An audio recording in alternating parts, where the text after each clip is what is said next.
If you've ever gone to your wardrobe thinking, I have nothing to wear, even though you've got a whole wardrobe of clothes staring right back at you, then this video is for you. Today I'm sharing my top tips on how to stop impulse shopping.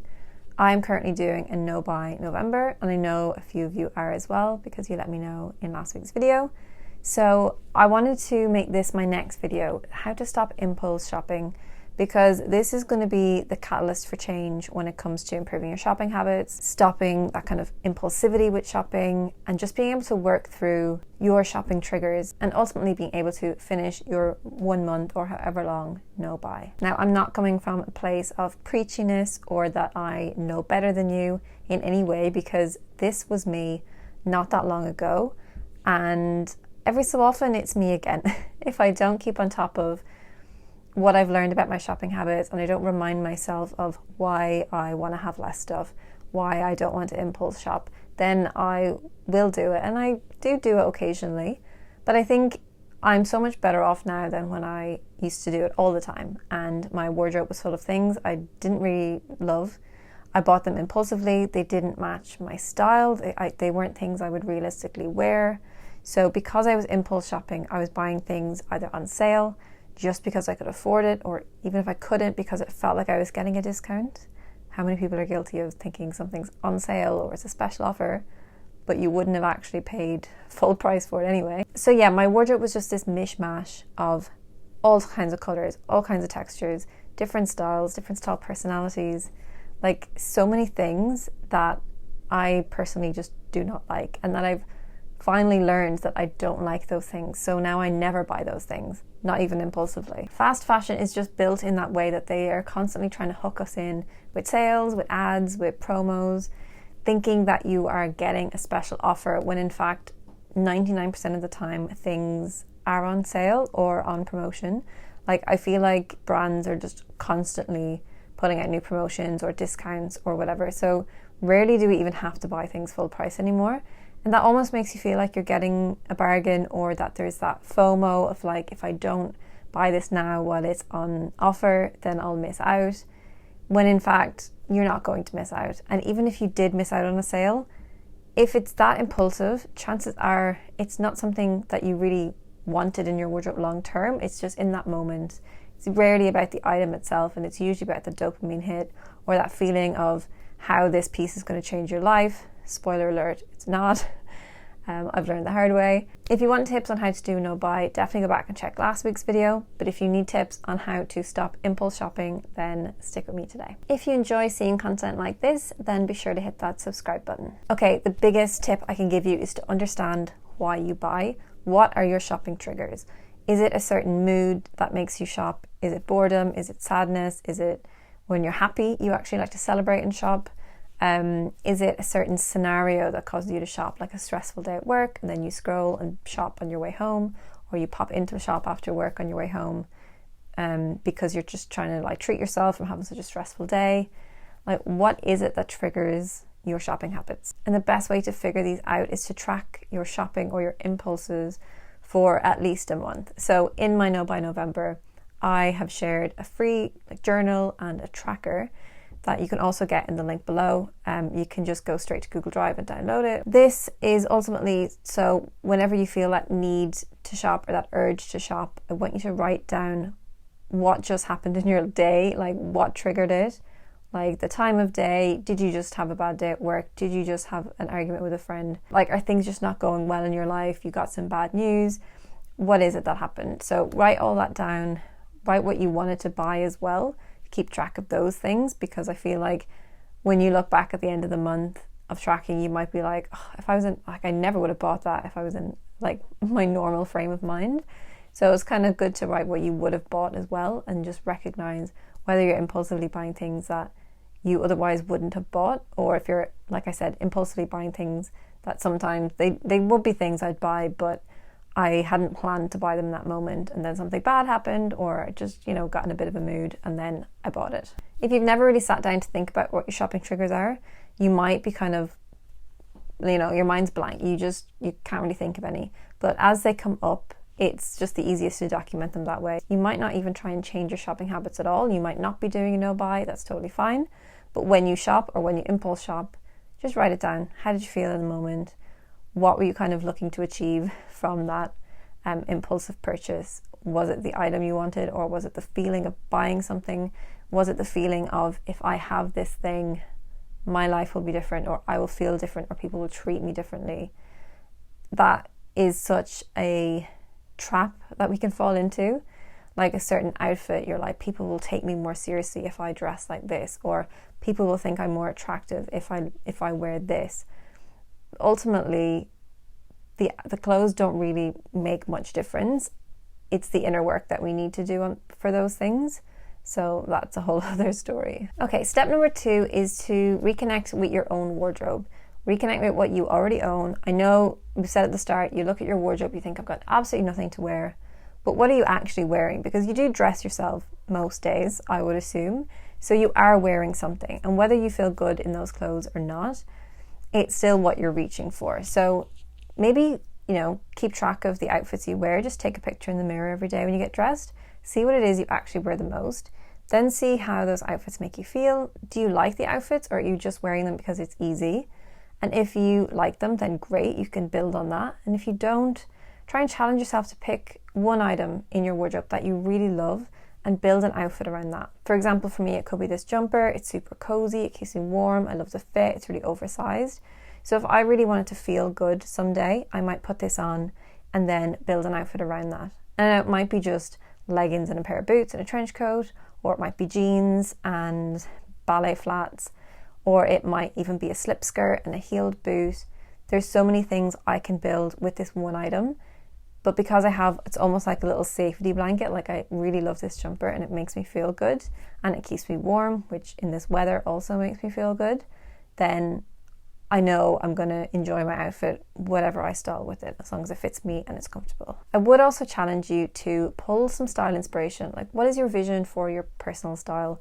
We all have one. We all have style icons that we look at their style and we think, oh, I wish I could dress like that. Or I love how they put certain things together, or mix certain color combinations, or mix different textures.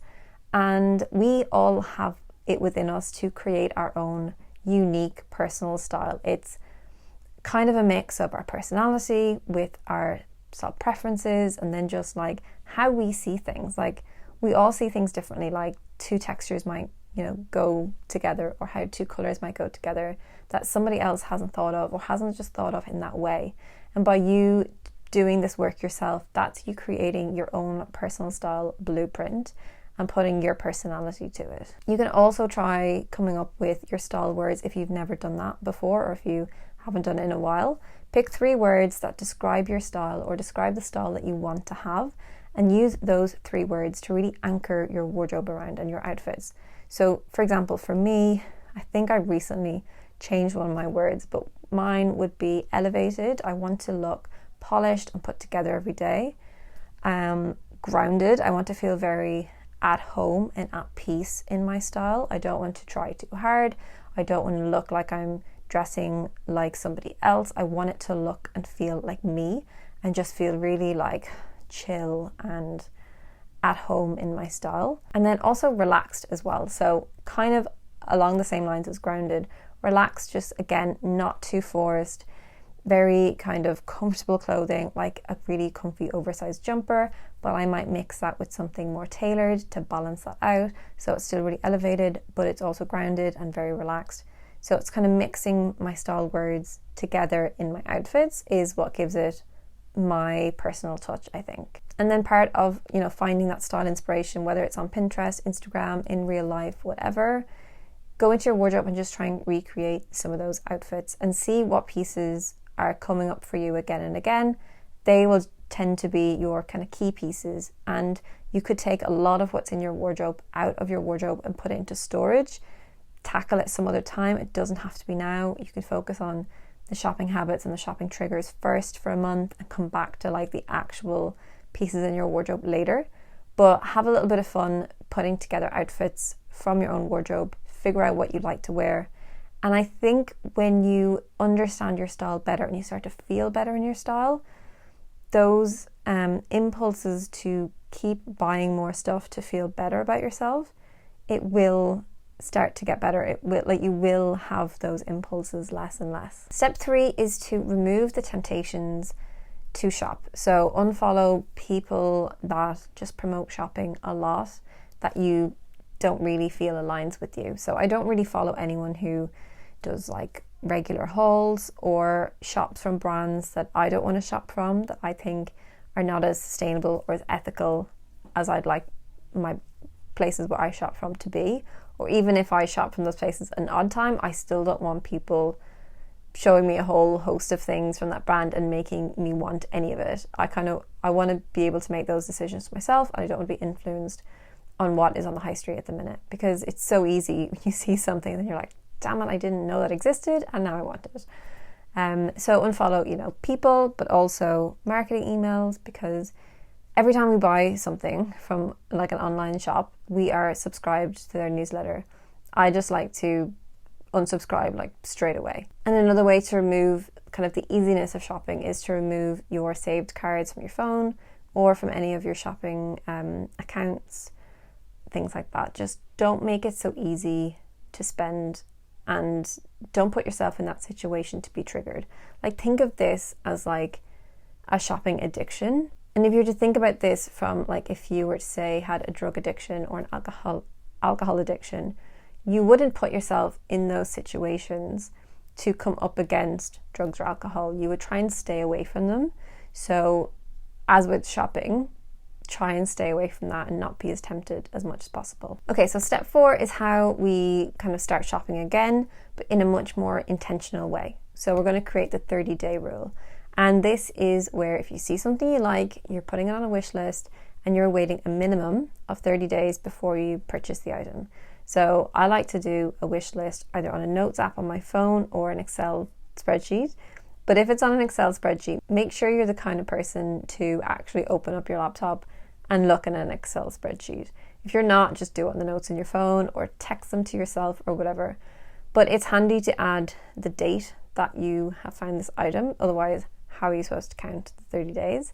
You could also put in where the item's from, how much it costs, a link to the item, and also maybe put in the date, like count 30 days ahead and put that date in as like your reminder, like you cannot shop for this thing before this date. And then hopefully you won't want to buy every single item on your wish list, but you will have taken the time to think about it. Now, I would apply this to not just clothes and shoes and accessories, but anything that you're looking to purchase, as long as it's not like food or medical things. Obviously, like essentials don't count, but anything that you just kind of stumble across and then you're like, oh, I want that. Like even a book, sometimes I'm like, I want that book. I just found out about this book right in this moment and I need to buy it now. When like 10 minutes ago, I didn't need this book. So how about I'll wait 30 days? And if it's that important, it'll be just as valuable in 30 days time. But also, if I decide not to buy it, it's not the end of the world. The thing about doing a wish list like this is you're not denying yourself the item. You're just saying, wait a month. You know, you really want it, great, you can have it in a month. And you'll have thought about it and you'll be like, yeah, I'm really sure about it. And then it also kind of takes away a bit of the guilt too, because you can budget for it. You can say, okay, I'm going to buy it in a month, so that's coming out of next month's paycheck. And then at the beginning of that month when you get paid, you can put aside some money for that thing. You can budget for it and you know you're going to buy it. That's absolutely fine. But it's just been accounted for. And it again, with certain things, it just creates a little bit of distance. So maybe by the 30 days, you might realize you didn't want it. You were just in a bad mood. Step 5 is to focus more on curating your own personal style than focusing on always buying new things and keeping up with trends. Trends can be really fun to dabble in, and it is nice to be able to kind of try new things. But I think when we focus solely on always buying new things, always keeping up with the latest trends, number one, we end up dressing pretty much the same as everybody else. Everyone who shops on the high street, or even designer, because there's such a fine line now between designer trends and high street trends, because everybody's copying everybody. So no matter if we're shopping from all different brands, all different price points, everybody's wearing the same things if we're following trends. A great way to hone your personal style is to try shopping secondhand, in charity shops, on Vinted. You can image search on Vinted. So if you're looking for something in particular, you can get it secondhand, which I find really cool. But other than even shopping secondhand, just try to enjoy what you already have. What I love about having a capsule wardrobe is that I switch it up every season. So each season I'm kind of taking out enough for 3 months-ish, depending on the weather and when it changes. And then I'm storing away the other items, which means when it comes to the next season, there are pieces in storage that I haven't seen in a while, and I get really excited to wear them again. So it's just like a refresh of my wardrobe every 3 months, which keeps things really interesting for me. And sometimes I don't really want to store things away at the end of a season because I've really enjoyed wearing it, but I know weather-wise it just doesn't make sense for me. Or I might feel like, yes, I've worn it a lot this season, so I'm kind of excited to put it away and then have a bit of a break from it and see it again in like 6 to 9 months. So again, if you have a closet full of clothes, nothing to wear, try paring back some of your wardrobe. Like take some of it out, take out anything that's not weather appropriate, seasonally appropriate, put it in storage if you're not ready to get rid of anything, and just kind of give yourself like 30 to 50 items in your wardrobe, including like shoes, not counting accessories, and just see if you can have a more limited supply of pieces hanging in your wardrobe that do work for your everyday outfits, and that when you have less hanging in there, it does take away a bit of that overwhelm and the decision fatigue, so it should be easier to put together an outfit from less things. Think of it like this. If you go to a restaurant and there's 100 different lunch options on the menu, how do you decide what you want to eat? It's so difficult when there is just so many options. But if you go to a restaurant and there is, say, 10 items on the lunch menu, you only have to pick from 10 things. It's so much easier to make your decision. And you don't feel like you're missing out on 90 other options because, well, one, you wouldn't have had all of them anyway. You're still just picking one.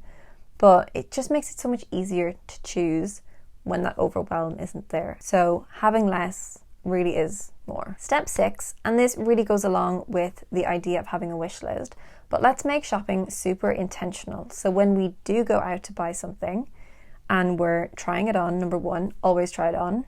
I was so bad when I was younger. I never liked trying things on. I don't know if I just didn't like fitting rooms, but I was just like, it'll fit me. It's fine. I'll make it fit. I always try things on now. But, go into the fitting room, bring a few things to try on, even bring some extra things that you might already own to try on with them, like a pair of jeans that you might have a similar pair, but like wide leg tailored trousers, like plain jumpers, things like that, and be able to style them how you would in your own wardrobe.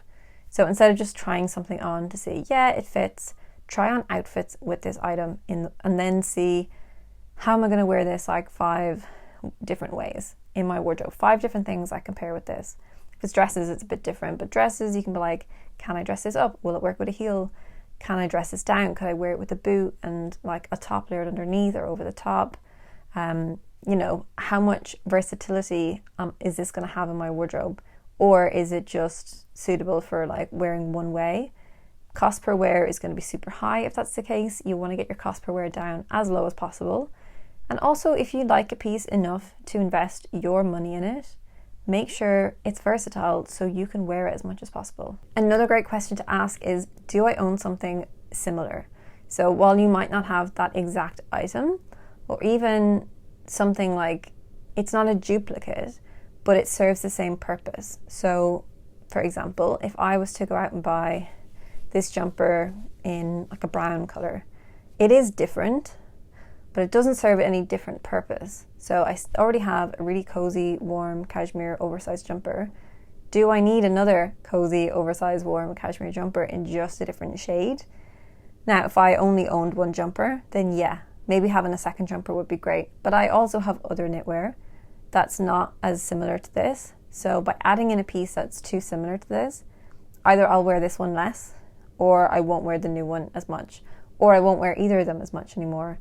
And the cost per wear of both of them has been doubled because now I'm wearing them half as much. So realistically, I should have just keep my original piece, don't duplicate as much as possible.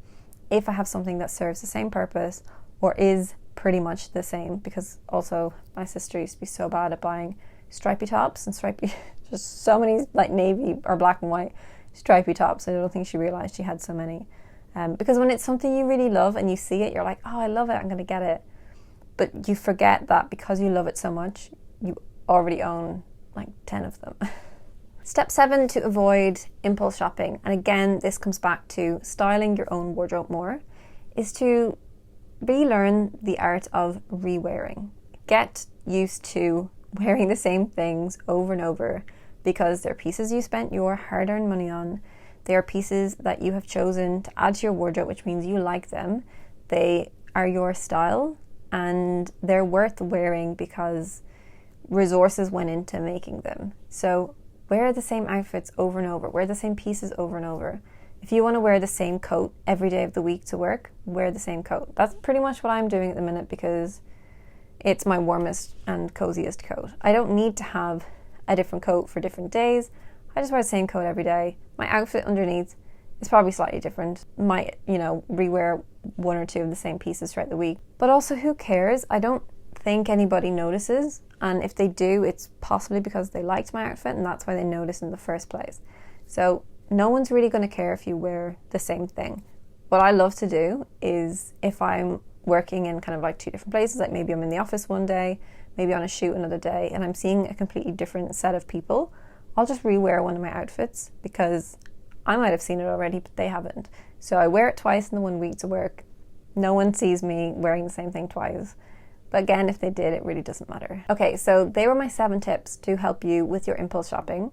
Number 1, understanding why you buy and what triggers you to shop in the first place. Number 2, reconnecting with your wardrobe and getting to know what it is that you like to wear. Number 3 is to remove the temptations by unfollowing and unsubscribing from marketing or from content creators that just don't align with your values at the minute. Step 4 is a 30-day rule where you're going to create a wish list. Step 5 is to curate your style and focus more on personal style rather than following trends. Number 6, make your shopping super intentional, ask the right questions when you're shopping, and always try things on. And number 7 is to just enjoy re-wearing what you own. Once you've curated your personal style and you understand what you like to wear, please feel free to re-wear it as much as you want and not think that you can't wear the same things over and over again. You can wear them over and over during the week, you can wear them over and over from month to month, and then from year to year. Don't forget, if you are doing a no buy November, you can get your free journal and tracker in the link below. And again, if you aren't doing a no buy, but you are trying to work on your impulse shopping, the same thing could really help you as well by just tracking what your shopping impulses are. Remember, you don't need more clothes to have more options. In fact, you need to have less clothes so that you have less options, so that it's easier to make a decision on what to wear every day. And it just makes getting dressed so much easier. If you need more inspiration and motivation right now to work through your shopping habits, I will leave last week's video from my No Buy November on the screen, and I'll leave a playlist on the screen as well so you can check out all my previous content like this. I hope these tips will be helpful, and I'll speak to you all really soon in my next one. Bye.